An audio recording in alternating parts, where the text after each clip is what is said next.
Parallel government, समांतर सरकार, प्रति सरकार हे जर सुरू असेल तर या राज्याची अवस्था ही राजकीय अराजक निर्माण झाल्यासारखी आहे. मंत्रालयामध्ये राजकीय अराजक निर्माण झालेलं आहे. देवेंद्र फडणवीस हे खंबीर मुख्यमंत्री आहेत असं आम्ही मानतो. ते हे मोडून काढणार नसतील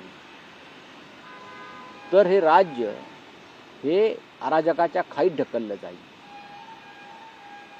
56-57 आमदाराच्या ताकदीवर जे आमदार भाजपने निवडून आणले ईव्हीएमच्या माध्यमातून, त्या ताकदीवर सरकारला आव्हान देण्याचा हा प्रयत्न सुरू आहे. आम्हाला काय कोणाविषयी प्रेम नाही आहे.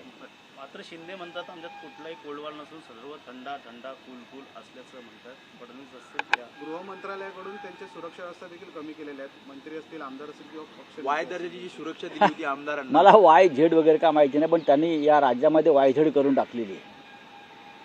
या राज्याची त्यांनी पूर्ण वायझेड केलेली आहे. आणि हे वेड्यांचं सरकार आहे. वेळ लागला आहे लोकांना. ही वेड्यांची जत्रा आहे मंत्रालयामध्ये. कोणाचा पायपूस कोणाच्या गळ्यात नाही. मंत्रालयात जाऊन पहा तुम्ही, गोंधळ आहे. शासकीय कार्यालयामध्ये गोंधळ आहे. गृहनिर्माण खात्यामध्ये, म्हाडामध्ये, SRA प्रचंड भ्रष्टाचार सुरू आहे. पैसे दिल्याशिवाय सामान्य माणसाची कामं होत नाहीत गृहनिर्माण खात्यामध्ये. मी तुम्हाला 10 उदाहरणं देतो.